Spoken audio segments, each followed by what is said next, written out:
रहीम students, मैं professor Amar Aman unique group of institution physics department की तरफ से लास्ट लेक्चर में हम डिस्कस कर रहे थे चैप्टर नंबर 15 के exercise short questions.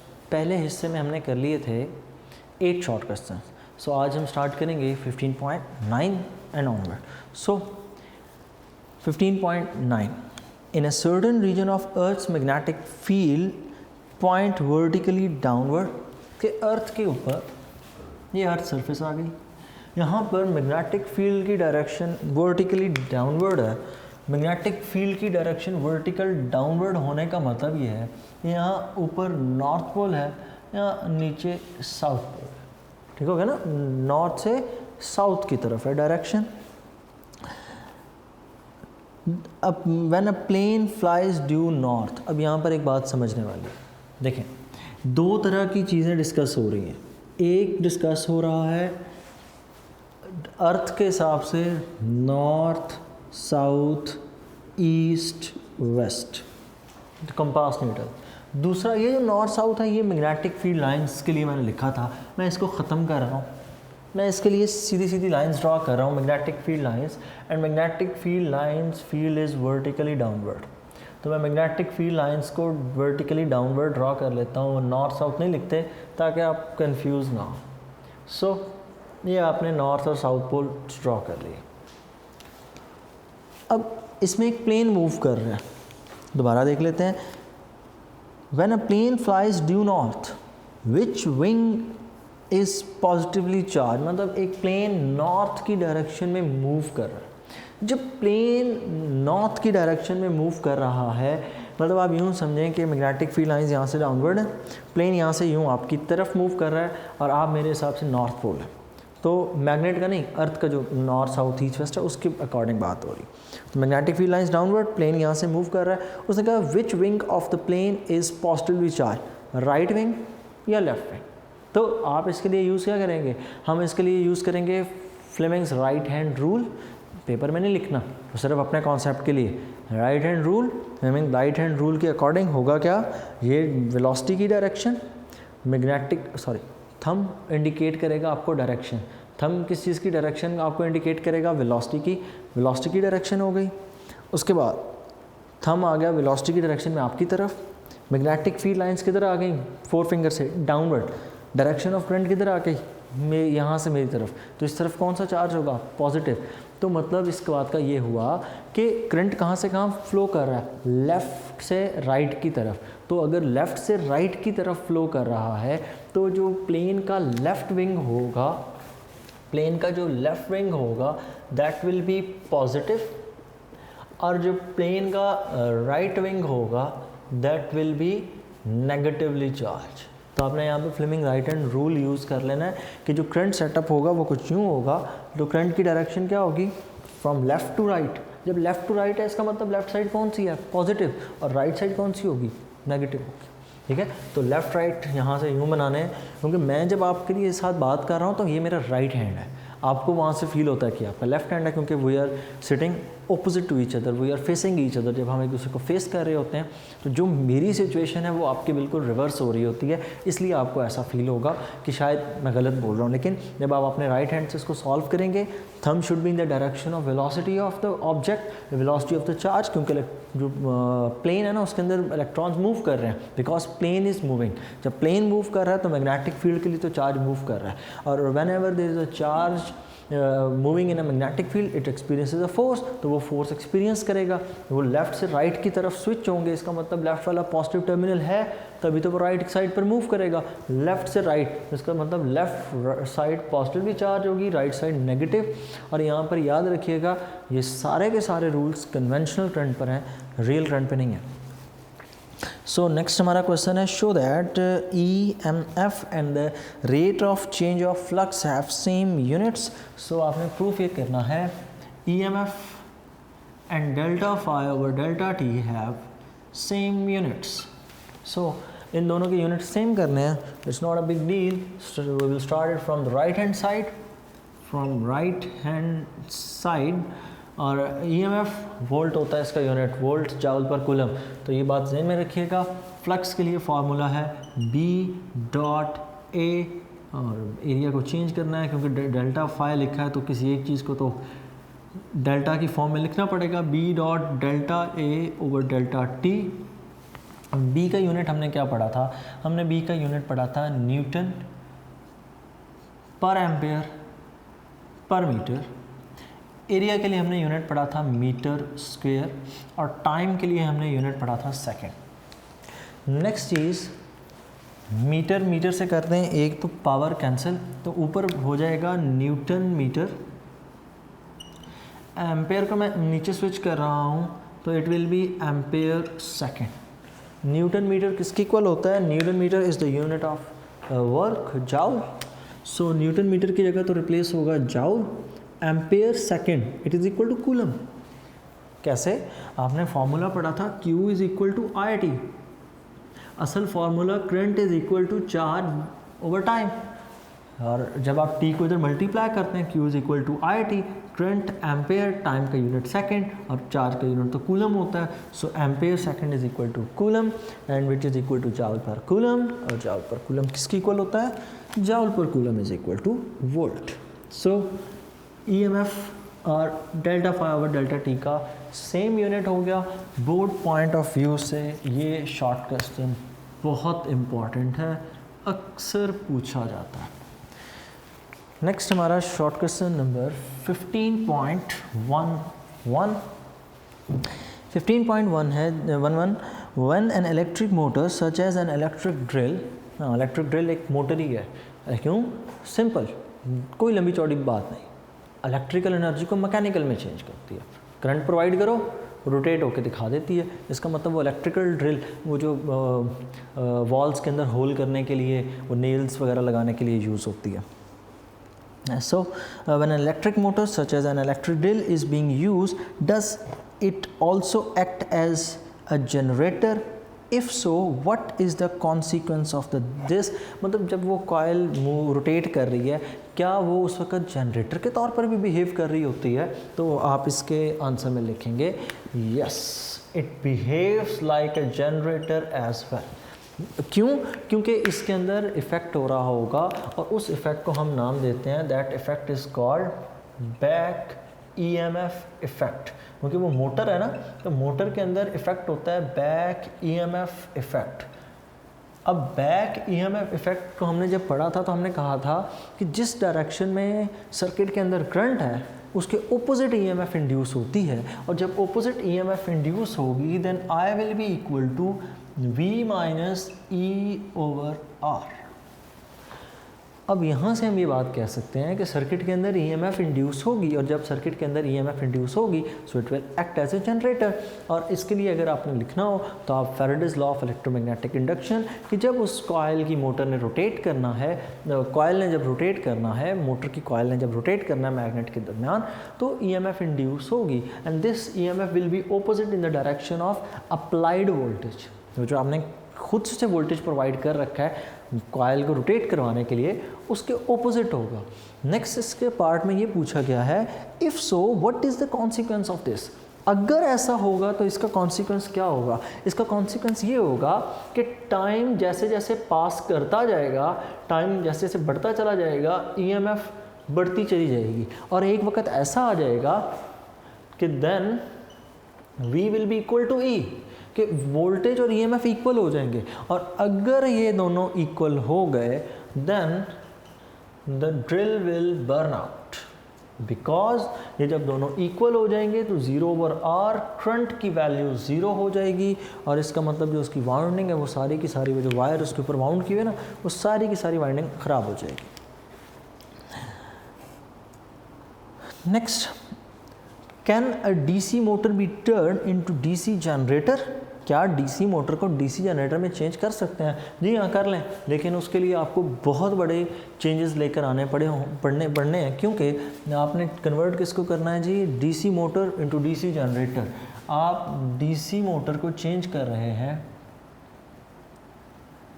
DC generator के अंदर, तो इसके लिए एक बात तो कंफर्म है, आप इसका रिप्लाई जब देंगे, सिंपल रिप्लाई पहला तो होगा yes it can be done, और नेक्स्ट ये क्वेश्चन पूछा गया है what changes are required to be done, कि कौन कौन से चेंजेस करेंगे। मोटर क्या काम करती है, motor converts electrical energy to mechanical energy.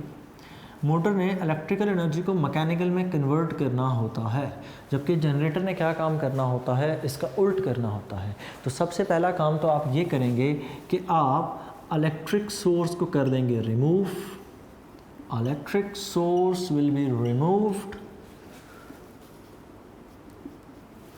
कि इलेक्ट्रिक सोर्स ख़त्म हो जाएगा। इलेक्ट्रिक सोर्स को रिमूव करने के बाद अब आपको मैकेनिकल एनर्जी को इलेक्ट्रिकल में कन्वर्ट करना पड़ना है, तो ऑब्वियसली आप मैकेनिकल एनर्जी सोर्स लगाएं, मैकेनिकल एनर्जी सोर्स अप्लाई कर दें, अप्लाई अब मैकेनिकल एनर्जी सोर्स के आप एक ऐसा सोर्स यूज़ करें जो मैकेनिकल एनर्जी सप्लाई करे। अप्लाई मैकेनिकल एनर्जी सोर्स कि कोई भी फिनोमेनन यूज़ कर लें कॉइल को रोटेट करवाने के लिए, like we use on the dams, running water turbine को रोटेट करवाता है, वो कॉइल को रोटेट करवा लेगी। So apply mechanical energy source, आप खुद हाथ से घुमा लें तो उससे भी ईएमएफ इंड्यूस होना शुरू हो जाएगी। और नेक्स्ट आपको इससे जो इलेक्ट्रिकल एनर्जी प्रोड्यूस होगी ना, वो बैटरी को हटाएं, उसकी जगह लोड लगाना पड़ेगा ताकि कोई कंज्यूमर भी तो हो। So remove the battery and apply load, battery will be replaced, battery will be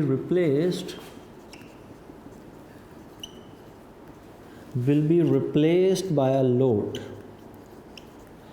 कि बैटरी को हम रिप्लेस कर देंगे एक लोड के साथ। लोड का मतलब कोई भी कंज्यूमर कि कोई भी ऐसी अप्लायंस लगा दें जो उस इलेक्ट्रिकल एनर्जी को कंज्यूम करेगी, उसको करंट ड्रॉ करवाएगी, जो प्रोड्यूस हो रहा है उसको यूटिलाइज़ करेगी। सो नेक्स्ट हमारा शॉर्ट क्वेश्चन नंबर 15.13 आप देख रहे हैं ना, ये सारे के सारे कॉन्सेप्चुअल हैं, कोई एक भी इनमें से नहीं है जिसमें कोई सिंपल जस्टिफिकेशन हो, हर एक में एक लंबी कहानी। Is it possible to change the both area of the loop and the magnetic field passing through the loop still not have an induced EMF in the loop? क्या हम कोई ऐसे का सेटअप बना सकते हैं कि जिसके अंदर बी भी चेंज हो रहा है, एरिया भी चेंज हो रहा है, still the flux is zero? कहने का मतलब ये है कि आप डेल्टा बी भी चेंज कर रहे हैं और एरिया भी आपके पास चेंजिंग है, और ईएमएफ इक्वल होती है -n delta phi over delta T. और ये भी ध्यान में रखिएगा कि जब आप बी और ए को चेंज कर रहे हैं तो फ्लक्स ने तो चेंज होना है, लेकिन आप बी और ए को एक तरीके से चेंज करें ना कि जब आप बी को बढ़ा रहे हैं आप एरिया कम कर लें, और जब आप ए को बढ़ा रहे हैं बी को कम कर लें। मतलब एक चीज़ बढ़ाएं दूसरी चीज़ उतनी कम कर दें। यहाँ पर इक्वल है ना, पहले एक मॉडरेट वैल्यू है, आपने बी को बढ़ा दिया, उतना ए को कम कर दें, ये फिर अपने लेवल पे आ जाएंगे। जितना आप ए को बढ़ा रहे हैं उतना बी को भी कम कर लें, तो दोनों फिर अपने लेवल पे रहेंगे। मतलब आपने फ्लक्स चेंज नहीं होने देना, फ्लक्स का चेंज ज़ीरो रखना है। आप इस तरह से दोनों वैल्यूज़ को करें कि change in flux is equal to zero. When change in flux is equal to zero EMF will be zero. ठीक है, तो चेंज इन फ्लक्स ज़ीरो होना चाहिए कि जब आप बी को बढ़ा रहे हैं तो आपने एरिया को उस वक्त उतना कम कर लेना है, so that the product of change in magnetic field, आप इसको यूँ लिखें, it will be much better for you. The product of B dot delta A, change in magnetic field and the change in area is constant। जब ये constant होगा तब आप ये बात कह सकते हैं। अगर ये दोनों का प्रोडक्ट constant हो then change in flux will be equal to 0, and if you put the flux 0, so you can say that EMF, the induced EMF is equal to 0। तो आपने इस तरह से वर्किंग करनी है। शॉर्ट क्वेश्चन को लिखने का बेटर वे है ये। Next, can an electric motor be use to drive an electric generator with output of the from the generator being used to operate the motor? Okay, question थोड़ा सा यूँ है, वो law of conservation of energy को 100% apply करवाना चाह रहे हैं, तो आइडियल केस का तो हमें उन्होंने बताया नहीं। अगर तो आइडियल केस होता तो हम फिर भी यस रिप्लाई कर देते, कहा यह गया है कि एक मोटर और जनरेटर को बैक टू बैक अटैच किया गया। कैसे? ये है जनरेटर,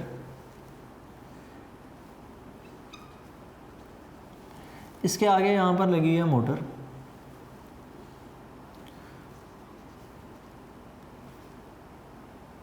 हो क्या रहा है, जनरेटर इलेक्ट्रिसिटी जनरेट करता है और मोटर को सप्लाई करता है।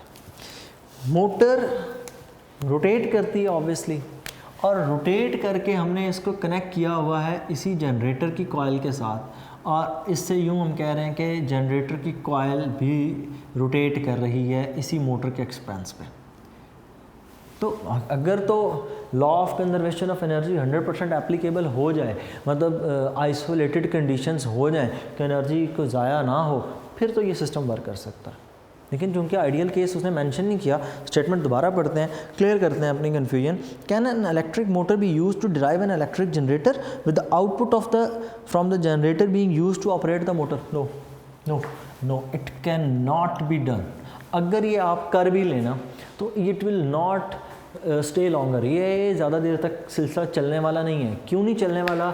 ऑब्वियसली जनरेटर ने जब चलना है तो उसने अपने अंदर प्रोड्यूस करवाना है बैक मोटर इफेक्ट, जब मोटर ने साथ चलना है तो उसने प्रोड्यूस करवाना है बैक ईएमएफ इफेक्ट। और हमें पता है इस बात का कि ये जो दोनों चीज़ें हैं ये दोनों कॉइल्स की स्पीड को कम करेंगी, और कम करते करते एक वक्त आएगा जनरेटर भी रुक जाना है, मोटर ने भी रुक जाना है। तो ये सिस्टम ज़्यादा देर तक नहीं चलने वाला बिकॉज ऑफ टू इफ़ेक्ट्स कि जनरेटर के अंदर प्रोड्यूस होगा, generator will have back motor effect, generator के पास बैक मोटर इफेक्ट होगा, जबकि मोटर के पास बैक ईएमएफ इफेक्ट होगा। तो ओपोजिट केसेस होने की वजह से ये सिस्टम ज़्यादा देर तक नहीं चलेगा, और ये दोनों आहिस्ता आहिस्ता इस सेटअप को रोक देंगे। और वैसे भी 100% आइडियल कंडीशन हम नहीं बना सकते, एनर्जी का कुछ ना कुछ पोर्शन लूज़ होना है। इवन जब सिस्टम ने वर्क करना स्टार्ट करना है ना, तो वायर्स में से करंट पास करना है, तो वायर के अंदर रेजिस्टेंस होती है, तो रेजिस्टेंस के अक्रॉस भी तो कुछ ना कुछ एनर्जी ज़ाया होती है ना, तो वो डिसिपेशन वो एनर्जी की वहाँ पर भी हो रही है। तो ये 100% आइडियल कंडीशंस तो नहीं बनाई जा सकती। So this system will not work longer. Sorry 15.14 था ये, and this one is 15.15. I'm sorry for this. So next short question, a suspended magnet is oscillating freely in a horizontal plane. Okay, a suspended magnet आप यूँ समझ लें कि ये आपके पास sport है, इसके साथ आपने एक मैग्नेट को हैंग कर रखा है, मैग्नेट को आपने कुछ यूँ हैंग कर रखा है और हॉरिजॉन्टल प्लेन में कर रहा है। तो आप यूँ समझें कि आपने यूँ इसको स्ट्रिंग बांधी हुई है और ये यूँ रोटेट कर रहा है। तो अगर मैं यहाँ पर मैग्नेट ड्रॉ करूँ तो वो मैग्नेट कुछ यूँ ड्रॉ होगा,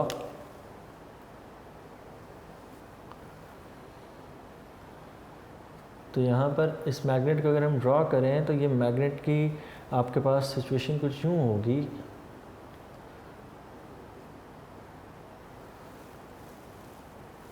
sorry, It's not easier to draw such kind of diagrams in 3 dimension, और कोशिश भी यही होती है कि अच्छी से अच्छी बने। पर आप यहाँ से आपने इस मैग्नेट को यहाँ से कुछ यूँ सस्पेंड कर रखा है, और मैग्नेट को यहाँ से सस्पेंड करते हुए आपने एक तरफ रखा है, ये कह लें मैग्नेट का नॉर्थ पोल है, ये मैग्नेट का साउथ पोल है, दरमियान में यहाँ पर यूँ उसको आपने हाफ़ किया हुआ है। नीचे आपने रखी है एक रिंग, और नीचे जो रिंग पड़ा हुआ है उस रिंग की डायग्राम कुछ यूँ ड्रॉ कर लें कि ये नीचे पड़ा है हमारे पास एक रिंग।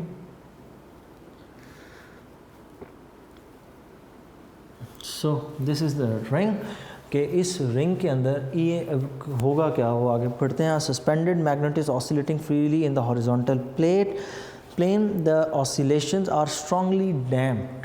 मतलब ऑसिलेशन का मतलब कि वो थोड़ी देर बाद रुक जाता है और स्लो हो जाता है। डैम्पिंग का मतलब यही होता है कि amplitude of vibration decreases when a metal is placed under the magnet. मैंने लूप उसके लिए रख दिया। Explain why.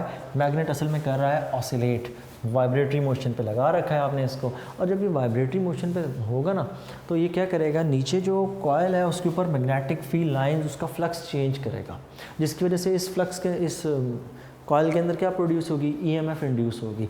और ईएमएफ की डायरेक्शन क्या होगी, according to Lenz's law the direction of induced EMF is such as to oppose the change which produces it. तो वो उस कॉज को रोकेगा। तो इसके अंदर वो जो ईएमएफ इंड्यूस होगी उसकी डायरेक्शन इस तरह से होगी कि वो मैग्नेट को रोकने की कोशिश करेगी।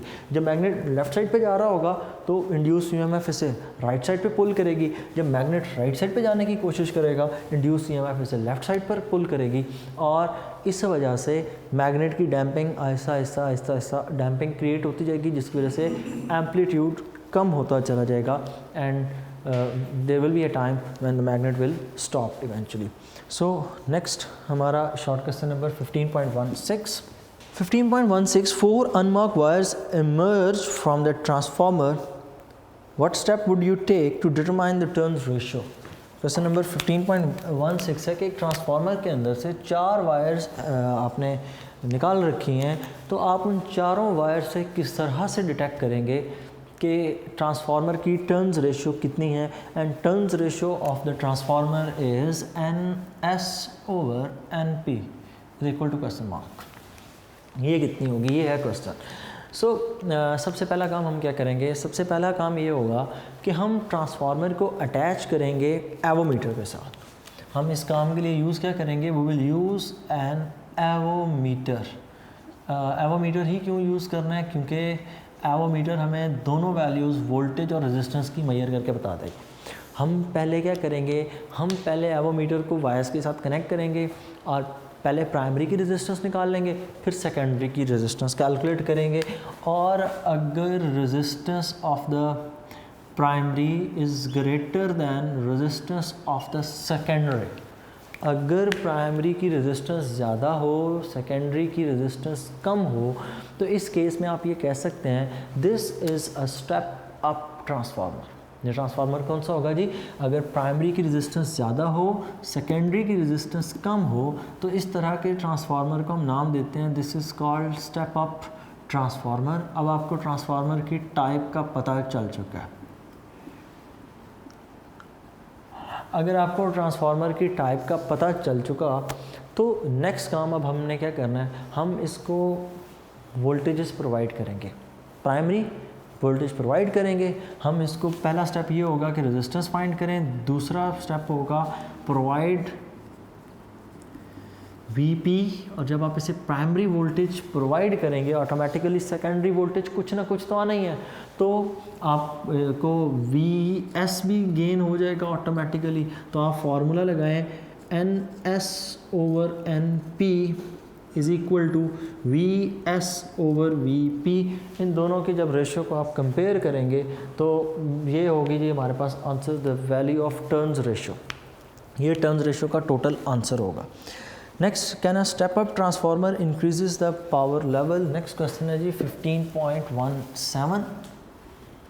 Can step up transformer increases the power level. क्या step up transformer power level को बढ़ा सकता है? No, never. ट्रांसफार्मर कभी भी पावर को इंक्रीज़ नहीं कर सकता। पावर को इंक्रीज़ करने का मतलब एनर्जी को इंक्रीज़ करना, और आप law of conservation of energy को सबोटाइज नहीं कर सकते, वो किसी सूरत गलत नहीं हो सकता। So law of conservation of energy ख़राब नहीं करना, तो इसलिए हम ये कहते हैं कि नो, ट्रांसफार्मर पावर को चेंज नहीं करता। हाँ, ये सिर्फ इतनी बात ज़रूर करता है कि primary power is equal to secondary power. ये आइडियल केस है, ये भी आइडियल केस है, ये भी अटेन करना इतना आसान नहीं है। सो ट्रांसफार्मर पावर लेवल को नहीं बढ़ाता, सिर्फ प्राइमरी और सेकेंडरी को मिनिमम जो है ना, मैक्सिमम वो इक्वल कर सकता है, इससे ऊपर नहीं। और क्यों नहीं कर सकता? क्योंकि अगर पावर बढ़ा रहा है तो इसका मतलब आप law of conservation of energy को सबोटाज कर रहे हैं, and it can not happen. in a transformer there is no transfer of charge from the primary to secondary coil. How is then power transfer. हाँ, ये बात conceptual है कि जब हम ट्रांसफार्मर की डायग्राम ड्रा करते हैं तो हम ये कहते हैं कि ट्रांसफार्मर की दोनों कॉइल्स के दरमियान में किसी किस्म का कोई फिज़िकल कांटेक्ट नहीं है. जब दोनों कॉइल्स के दरमियान में कोई फिज़िकल कांटेक्ट नहीं है, देन हाउ कैन यू से दिस के एक जगह से दूसरी जगह तक पावर डिलीवर हो जाती है. मतलब सवाल ये है कि आप ट्रांसफार्मर की एक कॉइल से दूसरी कॉइल तक पावर को ट्रांसफ़र कैसे करते हैं. तो ट्रांसफार्मर की एक कॉइल से दूसरी कॉइल तक पावर डिलीवर करने के लिए हम फिनोमेनन यूज़ करते हैं म्यूचुअल इंडक्शन. वो कॉइल्स कुछ हमने यूं ड्रॉ की थी लास्ट टाइम जब हमने इस टॉपिक को किया था, तो हमने यूं इसके ऊपर वाइंडिंग कर रखी थी. तो यहाँ पर हमने प्रोवाइड किया था प्राइमरी, यहाँ पर हमने ये था प्राइमरी वोल्टेज के लिए. यहाँ पर हमने जब वाइंडिंग की तो हमने कुछ यूँ वाइंडिंग की. यहाँ पर हमारे पास ये जो कॉइल थी, ये कॉइल का कौन सा लूप था, दैट वाज सेकेंडरी. और प्राइमरी और सेकेंडरी के केस के अंदर यहाँ से यहाँ तक कोई फिज़िकल कांटेक्ट नहीं है, कोई वायर नहीं लगी हुई जो करंट को यहाँ से वहाँ तक लेकर जाती है. तो हम यहाँ से यहाँ तक पावर किस तरह ट्रैवल करवाते हैं, we do it by the means of mutual induction. So last short question है जी हमारा 15.18. शॉर्ट क्वेश्चन नंबर 15.18 और 15.18 ये स्टेट करता है when the primary of the transformer is connected to AC mains, कि आपने प्राइमरी कॉइल को आपने कनेक्ट कर रखा है ऑल्टरनेटिंग वोल्टेज के साथ, तो is very small if the secondary circuit is open. मतलब इस बात का ये है कि अगर ट्रांसफार्मर की एक कॉइल को मैं यूँ ड्रॉ कर दूँ कि ये हमारे पास ट्रांसफार्मर की एक कॉइल है, सॉरी ये ट्रांसफार्मर की हमारे पास एक कॉइल, ये है प्राइमरी कॉइल. इस प्राइमरी कॉइल को हमने वोल्टेज दे रखा है. सेकेंडरी जो कॉइल है उसके अंदर सिचुएशन थोड़ी सी मुख्तलिफ है. सेकेंडरी कॉइल के अंदर सिचुएशन कुछ यूँ है कि एक दफ़ा सेकेंडरी कॉइल को हमने रखा हुआ है ओपन, और एक दफ़ा हमने सेकेंडरी कॉइल को रखा है क्लोज़. ओपन और क्लोज़ का मतलब सर्किट एक दफ़ा कंप्लीट है और एक दफ़ा नहीं है. आप यहाँ पर इमेजिन करें कि यहाँ पर कोई ना कोई लोड है बीच में ना, लोड होगा तो ही सिस्टम वर्क करेगा, वरना तो सिस्टम वर्क ही नहीं करेगा. सो यहाँ पर आपने कुछ ना कुछ लोड के तौर पर रखा हुआ है, and this is you can say that यहाँ पर आपने स्विच लगा रखा है. सो पहले क्या लिखा है जी, when the primary of the transformer is connected to AC means, ये प्राइमरी कॉइल को आपने AC वोल्टेज से कनेक्ट कर दिया. The current in it is very small if the secondary circuit is open. जब सेकेंडरी सर्किट ओपन होगा तो उसमें करंट बहुत कम फ्लो करेगा. उसकी वजह यह है कि जब सेकेंडरी सर्किट ओपन होगा तो करंट तो आगे कहीं जा ही नहीं सकता, तो वो यहाँ पर सारी चीज़ स्टक हो जाएगी, तो आगे जो लोड है उस तक करंट नहीं पहुँचेगा. तो पावर जो डिलीवर होगी वो कितनी होगी, power deliver will be equal to 0. So power deliver will be equal to 0. तो उसमें करंट हमने पढ़ा था P is equals to IV, और अगर हम यहाँ से I को फाइंड करें तो I is equals to P over V. तो करंट ना होने के बराबर होगा कि एक दफ़ा तो उसमें जाएगा वो जो हिस्टैरिसीस का पोर्शन है, अगला पोर्शन लोड तक कोई नहीं पहुँचने वाला, तो करंट इनफाइनाइटेसिमली स्मॉल होगा, very very small current will pass, क्योंकि पावर ना होने के बराबर है. जब पावर बहुत कम है then P is very very small, जो पावर डिलीवर्ड हो रही है वो ना होने के बराबर है, तो करंट भी बहुत कम होगा. Even it will be equal to 0. You can even say that the current will be equal to 0. ये करंट 0 है. क्यों? EMF इंड्यूस ही सिर्फ उसी केस में होती है when the circuit is closed. Open circuit के अंदर तो EMF इंड्यूस ना होने के बराबर, कि पहला एक आपके पास होगा ऐसा टाइम जिसमें थोड़ा सा वो पोर्शन, उसके बाद फ़ौरन ख़त्म हो जाएगी. क्यों? पीछे सर्किट ओपन पड़ा है. जब सर्किट ओपन है तो आपको EMF की वैल्यू 0 मिलने वाली है, करंट की वैल्यू 0 मिलने वाली है. Increases when the secondary current is close. अब सेकेंडरी जब सर्किट को आप क्लोज करते हैं तो अब यहाँ से आगे करंट किधर जाना शुरू हो जाएगा, वो लोड की तरफ ट्रैवल करेगा। जब करंट लोड की तरफ ट्रैवल करना शुरू करेगा then what will happen, obviously current आगे यूटिलाइज होना शुरू हो गया। सो वो करंट यूटिलाइज हो गया, पीछे से मज़ीद और बनता चला जाएगा, यूँ पावर भी डिलीवर होना शुरू हो जाएगी और करंट भी आहिस्ता आहिस्ता डिलीवर होना शुरू हो जाएगा। सो करंट की वैल्यू इंक्रीज़ हो जाएगी। अदरवाइज़ जब ओपन सर्किट होगा तो करंट की वैल्यू बहुत कम होगी। Eventually you can say that it is about zero, कि जब सर्किट ओपन है और जब सर्किट क्लोज हो जाएगा तो करंट लोड की तरफ ट्रैवल करेगा। सो बच्चों यहाँ तक ये था आपका चैप्टर नंबर 15 कंप्लीट हो गया। अब चैप्टर नंबर 15 के शॉर्ट क्वेश्चन आपने देखे, 18 के 18 शॉर्ट क्वेश्चन में आई थिंक सिर्फ 2 शॉर्ट क्वेश्चन ऐसे हैं जिसमें डायग्राम नहीं थी, बाकी सब में डायग्राम बनाना पड़ी मुझे। ऑब्वियसली कुछ डायग्राम्स मैंने जानबूझ के बनाई होंगी सिर्फ आपका कॉन्सेप्ट क्लियर करने के, one of them is this, और ये बनाना ज़रूरी है। यहाँ पर भी ये बनाना ज़रूरी नहीं थी, कॉन्सेप्ट क्लियर करने के लिए मैंने बना दी। कुछ डायग्राम्स थी वो बनाना बेहद ज़रूरी थी, जैसे ये थी, और पीछे बोर्ड रेज हो चुके हैं वो भी।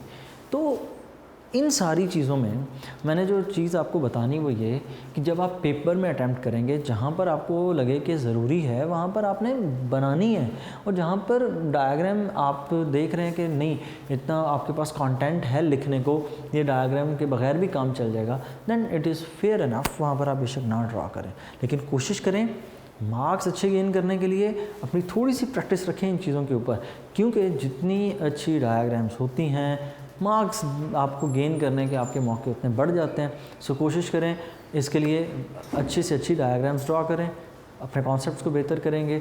नेक्स्ट लेक्चर में हम आपसे मिलेंगे, हम डिस्कस करेंगे एग्जाम्पल न्यूमेरिकल्स। अल्लाह हाफ़िज़।